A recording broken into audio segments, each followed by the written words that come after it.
Olá, hoje o programa em dose dupla e a gente está aqui com duas pessoas que viveram grande parte da história dessa grande empresa que chega aos seus 140 anos, a Rotermann de São Leopoldo, e que conversa muito com todos nós. Para contar o segredo do sucesso ao longo desses anos, eu recebo para uma conversa de peso Renata Rotermann e o pastor professor Martin Dreyer. Seja muito bem-vinda, Renata, prazer te receber aqui. Obrigada, nós que agradecemos o convite de participar do programa. Professor, grande honra poder estar entrevistando o senhor pela primeira vez, né? Que bom, que bom. Eu que sou um admirador, um fã do senhor há muito tempo. A primeira vez sempre existe, não é? Você já falava que o senhor antes, sou apaixonado por história. Não tem como a gente falar aqui nessa nossa conversa sobre 140 anos de negócios. Porque, na verdade, são 140 anos de muita vida, de muita vivência em comunidade, de desenvolvimento de uma cidade e de uma região que se confunde diretamente com a história dessa grande empresa. Qual é o teu sentimento aí, Renato? 140 anos, como é que isso conversa contigo, que viveu os últimos 30 desses 140 anos, né? É um orgulho e uma responsabilidade muito grande. Eu aprendi do meu pai que a gente deve fazer por merecer aquilo que a gente herda. Então é uma responsabilidade que vem desde pequeno. Eu acompanhei o trabalho dele, meu pai trabalhou mais de 60 anos na empresa, e a gente todo dia é uma luta para conseguir continuar o que os nossos antepassados iniciaram. Como é que era a vida? Seu Rolf, né? Seu Rolf, é. Como é que era a vida dele junto à Rotermann?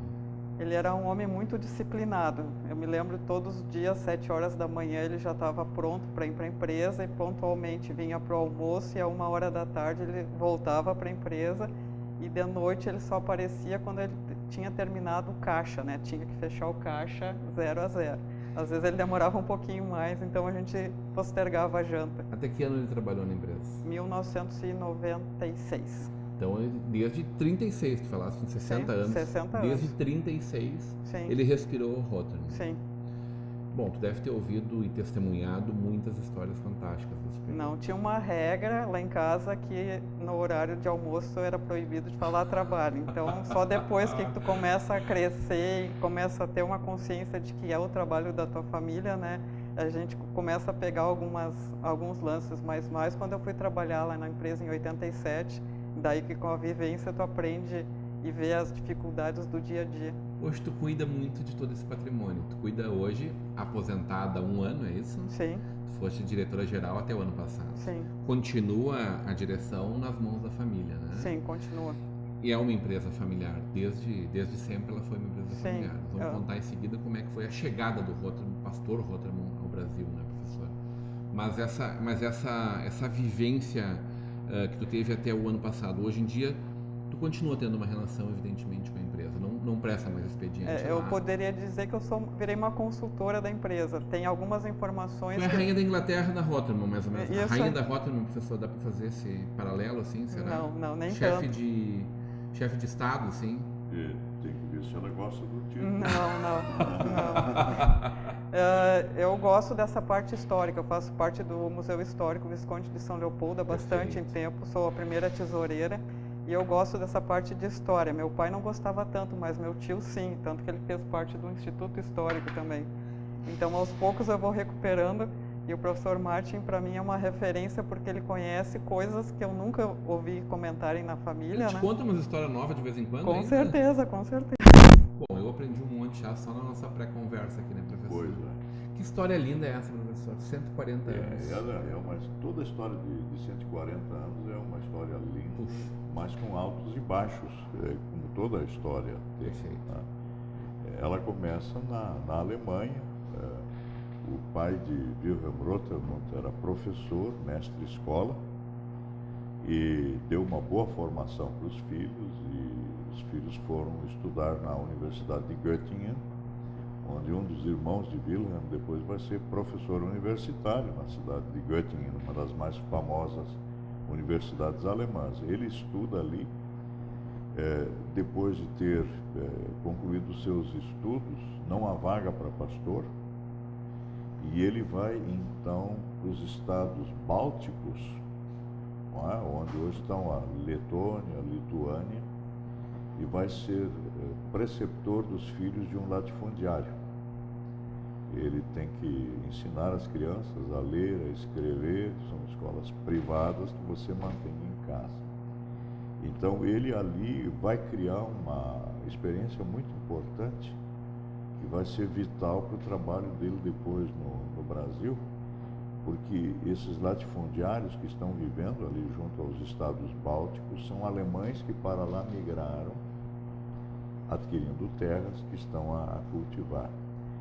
E ele então vai descobrir ali como é que vivem pessoas que vêm de uma determinada cultura, migram e buscam preservar cultura em outra região, mas passando por transformação, porque São o pessoal laboratório. está no meio de eslavos ali.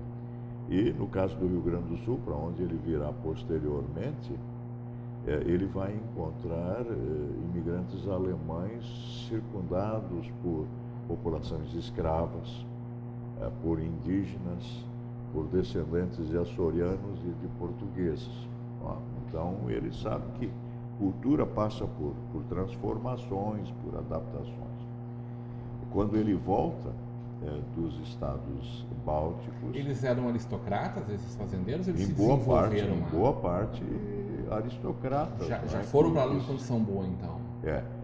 tinham capital, puderam Perfeito. comprar terras e vão se instalar ali. Então ele vive no meio de uma aristocracia, né, mais como preceptor.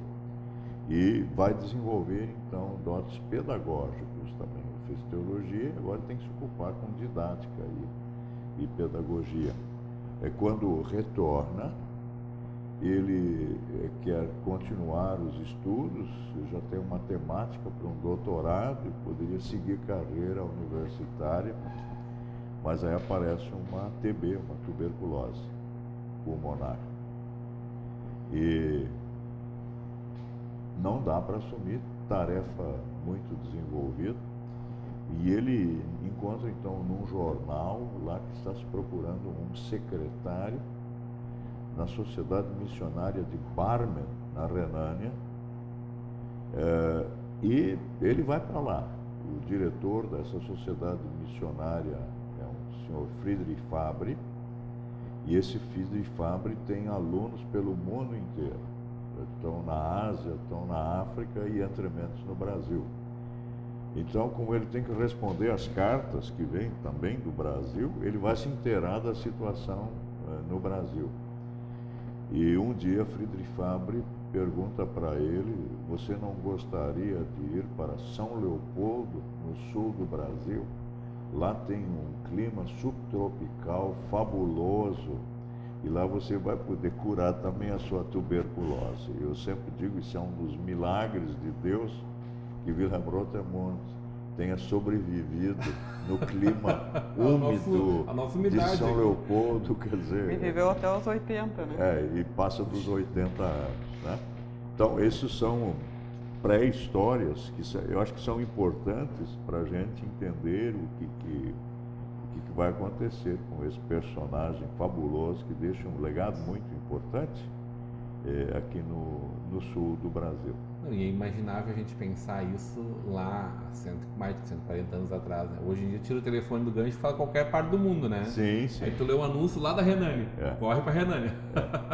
E esse Friedrich Fabre sabe que a situação aqui no Rio Grande do Sul não está fácil. Nem vai para o política, Brasil, é um barquinho para cultural. atravessar o Atlântico, né? Não, ali já tem, o ano é 1874, já era mais envolvido já tem vapores, já tem perfeito. vapores, né?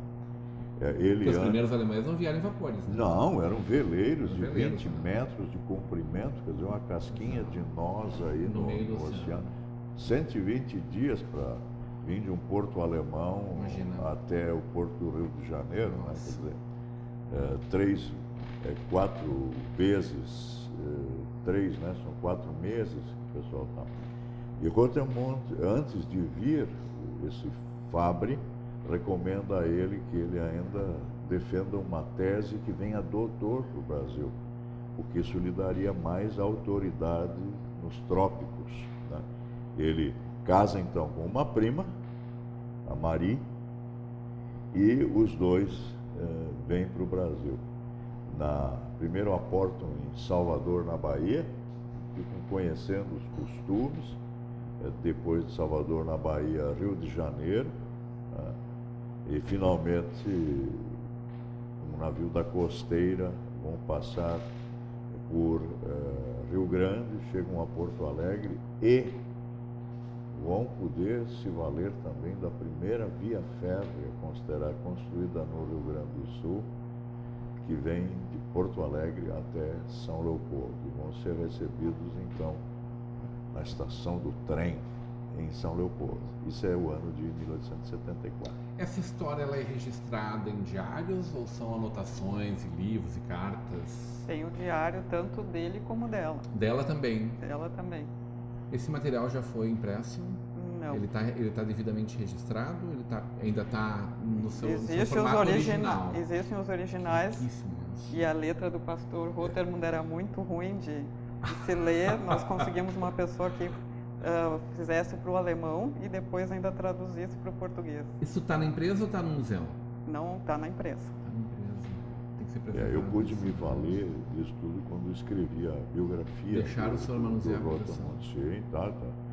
Fui considerado pessoa de confiança. Ele é pessoa da família.